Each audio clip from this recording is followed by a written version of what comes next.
Longing for freedom, my mind couldn't let. Okay, now Astro Court is in session.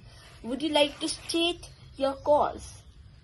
Well, I'm just a beginner, so I need a telescope that can see moons, planets and nebulae with a telescope which is just under the 15,000 rupees budget.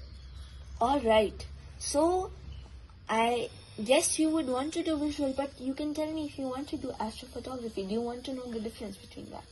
Yeah. Okay, so guys, basically, the thing is that visual is basically viewing through an eyepiece. An eyepiece is an optical device that you attach to the telescope so you can view through it.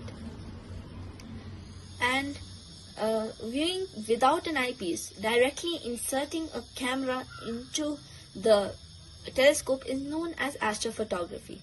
Some experienced people might be saying, not exactly, but astrophotography, there are two types of astrophotography. There are focal and afocal. Afocal is basically using the eyepiece and a phone camera with a phone adapter to basically attach it on the telescope and view.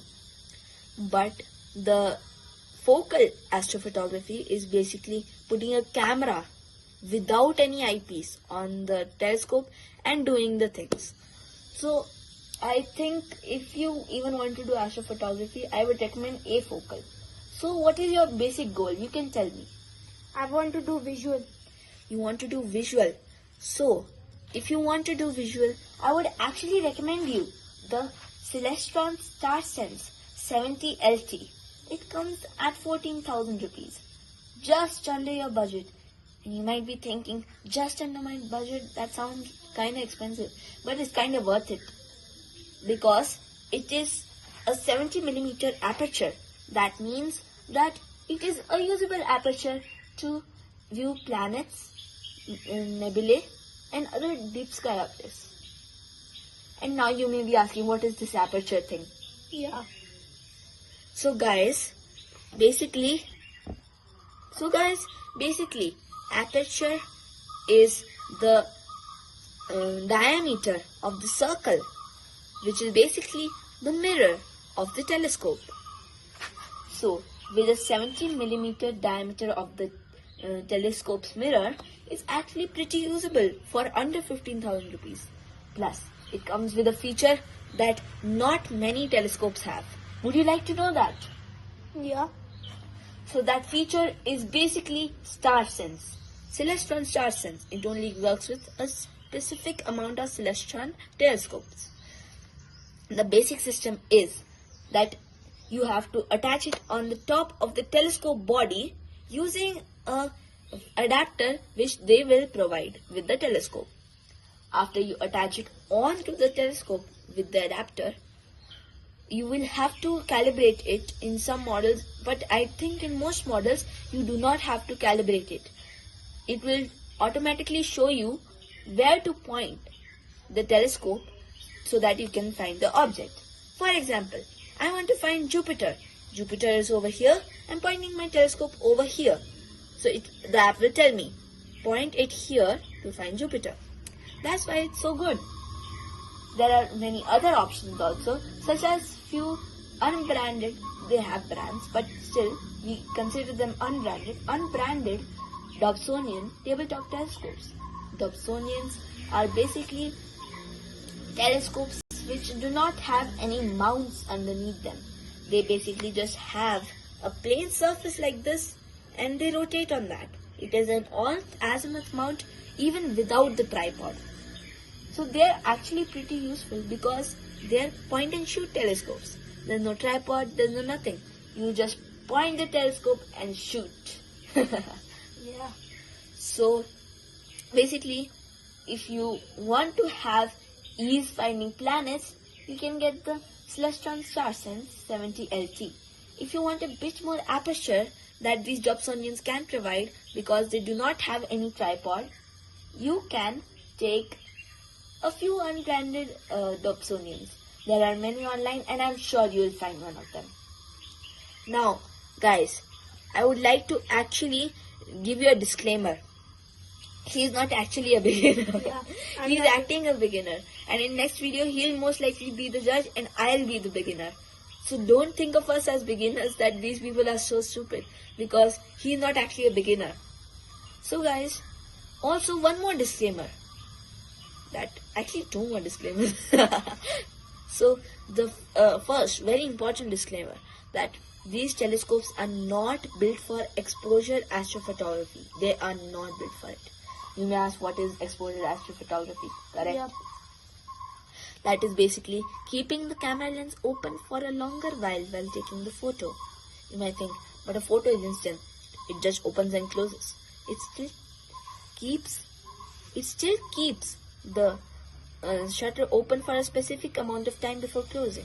If you just increase that, it increases the exposure of light on the camera. So, if you take exposure, basically the Earth rotates, correct? Yeah, the Earth rotates around its axis. Yeah. Yes. So I think you're a bit of a space nerd. So would you care to explain us about the Earth's axial rotation?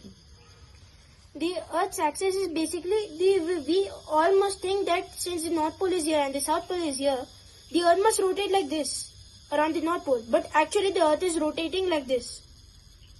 That is known as the axial tilt. Please continue.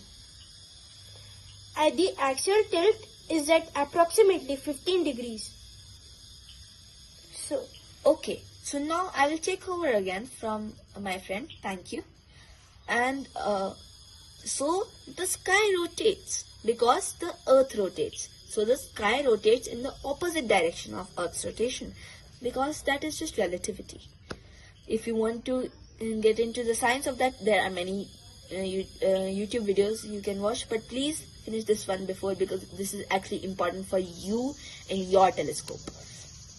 Okay, so because the sky rotates, you cannot keep your camera open and expect the same light from the same objects to come in for an indefinite amount of time. The sky moves, not exactly, but the Earth moves, so relatively to us, the sky moves. Correct?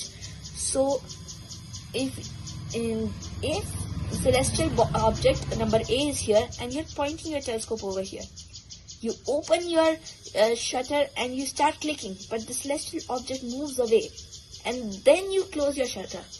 You might still have the celestial object in view, but it will be blurry because the celestial object has moved considerably and it has made the light stretch over like this. Okay? Have you ever seen a basic system of let's explain it like this. Have you ever seen your phone photo getting smudged just because you moved a little bit? It's the same exact thing with telescope photography, but it gets affected even with a little bit of motion. So even if you do not have the sky moving somehow, even if you touch the telescope like this, it will shake. So guys, under 15,000 rupees, I cannot really recommend you all any kind of setup, even a beginner setup for focal astrophotography and even afocal astrophotography if it is taken for long periods of time. But of course, you can take one-click photos. They will come out perfect and crisp. Maybe not the Hubble quality, but you will get significant quality out of that telescope.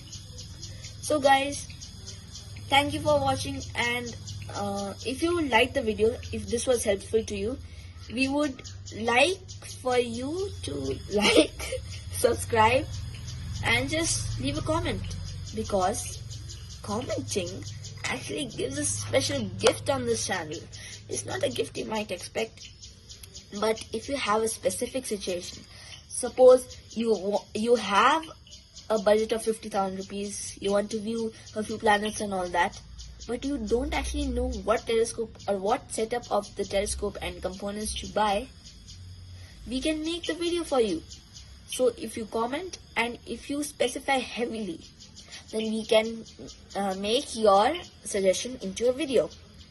If you have not provided us with a lot of information, or if your comment is very late, then we may not be able to take your comment, as if it does not take enough information for us to create a YouTube video, we obviously can't create the video. And two, if you comment really late, we might see somebody else's comment before yours. So guys, if you want yours to be featured in an upcoming video, please comment.